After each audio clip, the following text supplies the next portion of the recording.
You know that feeling when you go through life feeling like a walking shell of yourself? But you wake up forgetting who you are and feel like you're watching yourself go through the motions of your daily routine. Yeah, that's me. This morning and every day for the past 6 months or so, I can't remember. I get up, go to classes, and work as a waitress and make barely enough money to live on in tips. I don't know if it's the stress of moving to a new place for college or going to school during the day and working nights that's got me this way. Half the time I feel like I'm on autopilot, and the other half I'm narcoleptic. The worst part is that I never feel rested when I wake up from randomly falling asleep at inappropriate times. I barely even remember putting on my clothes, but sure enough, I gather my books and start to leave the C building in my dorm is in. It's a dreary, November morning as usual. It would be colder if it weren't already numb. As I approach the school, I get a small jolt of deja vu that causes me to look toward the A building. Ambulances again. I think to myself, who died this time? I then chastise myself for such a morbid thought. Have I really gotten this depressed? I shake my head and frown slightly and walk to psychology class. It's the only class I'm not barely fucking scraping by in, and I'm pretty sure it's no coincidence that it's my favorite subject. Even still, I've been passing out in class a lot. Damn narcolepsy, I wish I understood what the hell is going on with me. I even approached Professor Stanley about it. He chuckles and confirms that he's noticed me catching Z's in his class. He jokes, I know my voice is boring, but you don't have to rub it in his robotic baritone voice. Seriously though, you do seem a bit depressed and it does worry me, he says to me. I shrug. Well, I mean, I work all the damn time trying to make up for the tuition I had to pay to get in here. And then this is one of like 4 or 5 classes I had this semester. Hell, I can't even remember. I probably failed one of my classes for not showing up at all. Stanley frowns. After the semester, you might need to lighten your load. I nod and say, I'll think about it, and take my seat as more people start to come in. I notice Stanley reading the school newspaper as I try to stay awake with the eerie hush that has fallen over the class. I mean, yeah, it's early morning, so most people are half asleep, but I'm getting a chill. Deja vu strikes me again suddenly as Stanley's eyebrows suddenly arch in surprise and he says aloud, Whoa. As everyone else takes their seats, as Stanley stands up and paces back and forth, looking at his feet for a good half a minute. My heart seems to have fallen into my stomach for some reason, and then he picks up the paper, turns to the page that caught his attention and points to it. Folks, we've just lost another classmate. Same cause of death, same dormitory. The entire class erupts in a mix of gas and, oh my god, and what? I just stare, agape, at the article. Stephen Carl Yorkison was found in his dormitory building this morning, dead from an apparent heart attack while asleep. He was found by his friend Antonia Morgan Johnston, who had been worried for herself after a recent end to a relationship.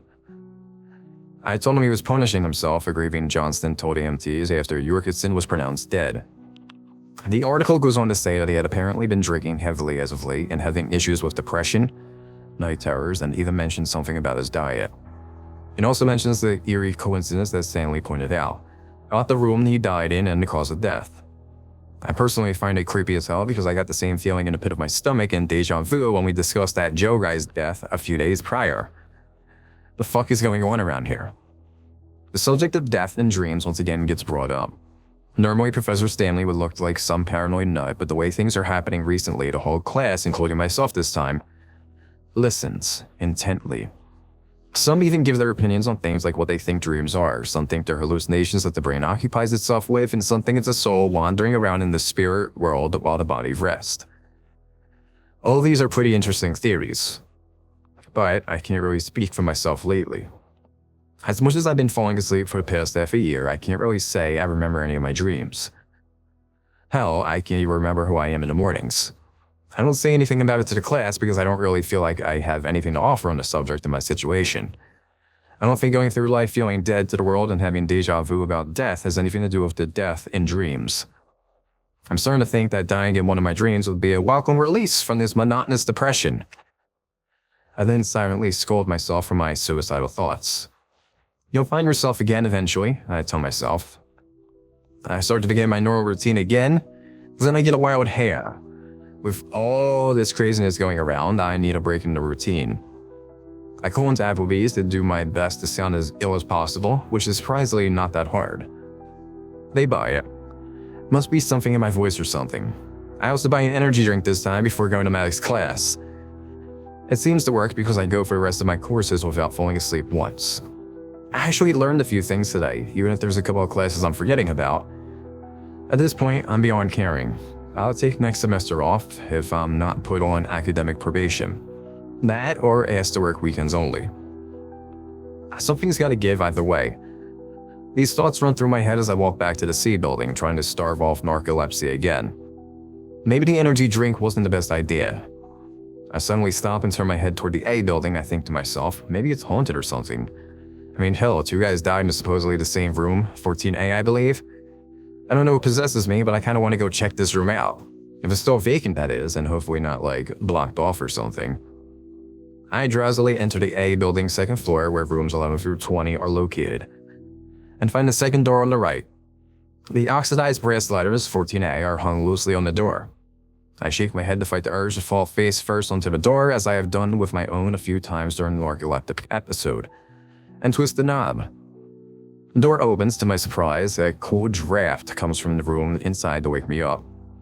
The room seems empty, which is odd because Steve died just this morning. Then again, I heard he didn't have a whole lot, and he had just moved in a few days ago.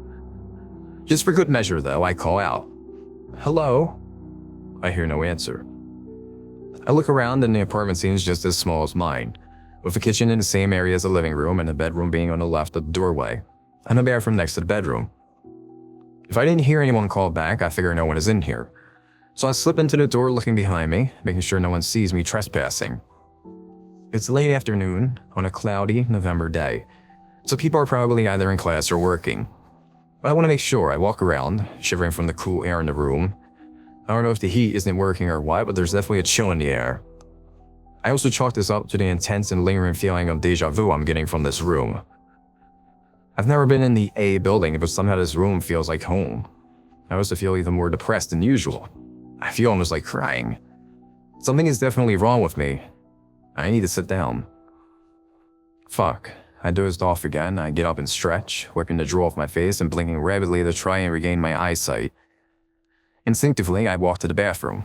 Jesus, the bathroom is cold. I turn on the faucet to throw some water on my face. The water wakes me up and clears my vision slightly, but I still feel foggy. I look up into the mirror and almost stumble backwards as my heart tries to jump out of my chest. In the mirror, I see myself. Well, a version of myself. It's me, but with ash-gray, frizzy hair, clouded over eyes, and pale white skin. The other me is staring straight at me, unblinking as I hyperventilate. This is unreal. I'm either hallucinating or I'm in a dream still, but I can't wake up. No matter how lucid I am, no matter how fucking terrified I am, I can't wake up. I can't make that thing go away.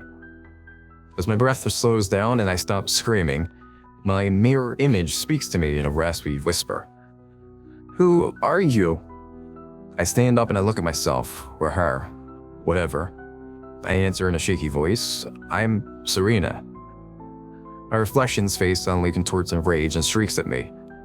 "No, I am Serena," and jumps out of the fucking mirror and pins me against the bathroom wall. I scream and panic madly until I suddenly feel a short pain in my chest, and then I can't breathe. I can't see.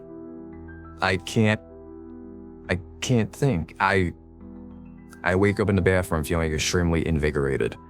I haven't felt this good in months. I stand up, crack my neck and back, and let out a sigh of relief. I actually feel alive. And for the first time in a long time, I feel complete. I'm gonna actually be able to move on now. I think I'm finally over Joseph and the other guy, Steven. I think his name was. I step out of the door and breathe in deeply and sigh contently. I think I'm ready to find a new boyfriend.